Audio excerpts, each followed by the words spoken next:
Welcome to TYT Sports RotoWire. I'm Heather Ankeny with Ben Mankewiecz and Chris Liss, working the wire, headed into Week 13. I'm actually locked up the playoffs in all 3 of my leagues. Nice. Very excited about that. Yeah, I'll be making them in none.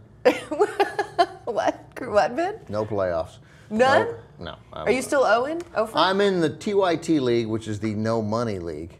Why do you even play in a no money league? Because it's the TYT league. And I'm 7-5 and in 4th place and in a position to make the playoffs. Right. So that's not even worth mentioning, right? Yeah. I mean, the but other what is one, worth mentioning I'm real 6 quick, and 6. Ben, And then hold the main. on, Ben is wearing sunglasses because he has had a medical procedure this morning. I'm super dopey. Yeah. A lot of Xanax and a lot of, Novocaine. Novocaine. Yes. So the. See what I mean? And I feel constantly like I'm drooling out of the left side. And by medical procedure, I mean he had his teeth cleaned. I had my teeth cleaned, and I can't handle it. So we did this thing, Ben versus the Raiders. The Raiders were 0-10. I was 0-11. The Raiders won because of God, as Derek Carr pointed out.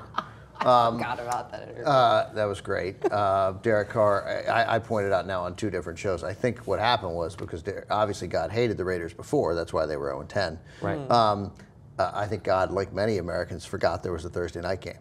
You know, and he was like, "Oh shit!" Oh, Ben, you're so funny. I just got that. I got that a little bit late. Yeah. Oh my God! Wait. Oh, the fucking Raiders won because I wasn't paying attention.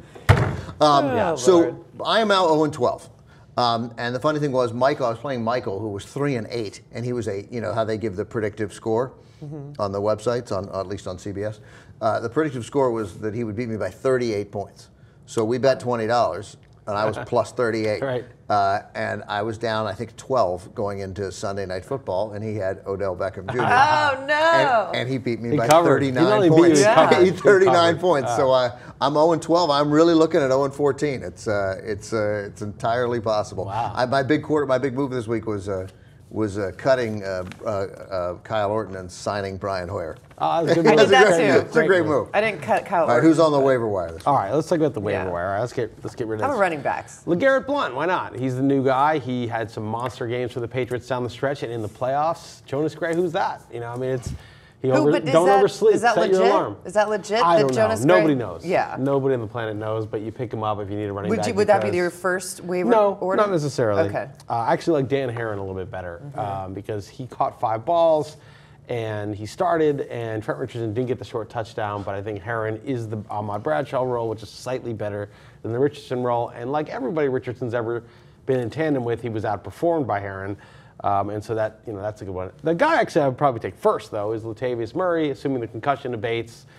He looked fantastic. You were so right about that last week. Did I say Murray? Yeah, because I was like, did. I think they're going to throw. And you're like, And then I watched that. I picked him up, though. And it's remember. nice. I didn't have him. And it's nice for Murray and for fantasy fans that he got the concussion on a Thursday night game, so he's got an extra 3 days. And it's courteous of him to get it after the second touchdown. You know, sometimes your guy gets concussed, he hasn't done anything.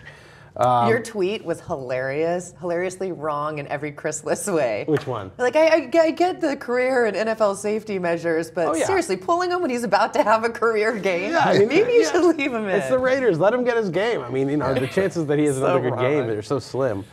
Anyway, all right, Rod Streeter's coming back likely from an injury this week or next. That's desperation, but hey, he was the best receiver on the Raiders last year, and maybe he will get some run down the stretch. How about that stat line of James Jones 2 weeks ago?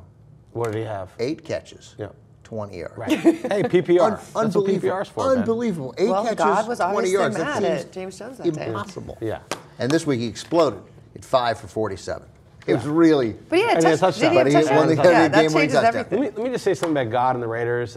I'm not a theologian by any means, but I'm pretty sure that if God roots for a football team, it's not the Raiders. It's not the Bullets and it's not the Raiders. It's probably some more wholesome team than either of those. Okay. Stedman Bailey, very good in garbage time. It turned out not to actually be garbage time. It should have been, but it wasn't. I think he could get a little bit of an audition with Brian Quick out for the year. I think he's worth looking at. Yeah, and the catch that he made that was called back for the hold was unbelievable. Yeah. It was such a complete reach over, and then he ended up getting the touchdown anyway. And that's right. Yeah. And that cost me the cover. I do remember that well. Yeah. And I was like, oh, yes, I got called back. And then you got it anyway. Yeah. And one of our guys who writes on wide receivers for RotoWire, this guy Davis Matek, he's still in college, but he really studies all the college stats and how they translate to the NFL and the age of these guys and the size and the whole comps that he does. He likes Stedman Bailey all year. And I thought, why does he keep talking about Stedman Bailey? This is ridiculous already. And then he seems like he looked maybe right. he's right. He looked like a player. Yeah. Charles Johnson got 11 targets, only caught like 2 or 3 of them, but got a touchdown. It looks like Minnesota wants to get him involved. He's big, he's fast. I talked about him last week. Justin Hunter may have been dropped in a few leagues. Zach Mettenberger seems to be able to get the ball down the field. Titans' defense isn't very good. They may have to throw. He is worth a look against the Titans, who give up a lot of big passing plays.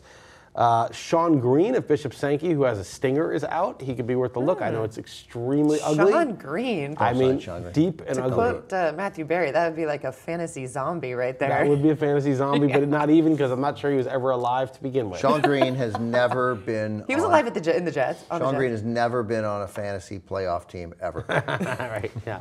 That's right. Maybe like an 18-team never, deep league. Never. We did a segment yesterday. People think stuff so literally. Michael and I did a segment yesterday because the Browns Falcons. When was the last time you remember the Browns playing the Falcons? Let me help you out. Never. So we're like, we always think of games that have never happened. Right. And we're like Browns Falcons. They've never played, not once in 40 years. They've never played. And of course, I get the tweets. The NFL schedule dictates it. I got it. It's like, just How, give them a little credit. It's like how about a tight end, Chris? I don't have any on the list. Charles Clay, Larry Donnell, Kobe Fleener. They should all probably be owned already. Yeah. There's no tight end. I think like nobody had like more than 9 standard fantasy points last week. It was really bad. Marquise Lee had a little bit of a game. I mean, it was so atrocious, the passing game there. But remember, Allen Robinson's out. Hearns, who knows if he'll do anything. Cecil Shorts is there, but they need to audition guys. Giants secondary is very banged up. Marquise Lee's the guy to just keep an eye on. And then Toby Gerhart. Denard Robinson was bad. He fumbled. Gerhart looked pretty good. He was the guy they brought in. Maybe he gets an audition. These are desperate, deep league things. Giants can't stop the run either. They can't stop much. Right, they can't stop much, so you could do worse than a Jaguar running back. Although I just want to say that in the game they gave up 350 yards to Seattle on the ground, Joaquin Williams got a -7 grade or something from Pro Football Focus, like the worst run-stopping grade of the entire season. And it turned out from the early second quarter he was playing concussed out of his head. Hasn't played since. And nobody realized that. They're like, why is this guy playing so badly? Because he was brain damaged while he was playing. So, that mitigates how bad they are against the run. They're still not great, but like they're not as bad as their stats look. Well, how much did that? Well, whatever. It doesn't even matter. It doesn't matter. Yeah. Okay, so if you are still in it, matters to him. Congratulations. Are you still in it? Are you in the playoffs? I'm a few of my leagues. Yeah, but you have like 20 leagues. Yeah, I can't even count them because it's not worth it. So, my very key leagues for lots of money.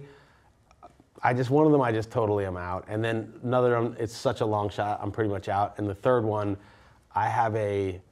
So you're pretty much out. No, I mean all my my $200-$300 leagues I'm in, but it's like Ben's TYT league. It's You're like 7-5. nice. You got a shot. No, I'm like 9-2. I'm the best team in the league, but like who cares? It's like $20 each we put in, and All right. Well, good luck. Pick up some of these guys, and I hope you win.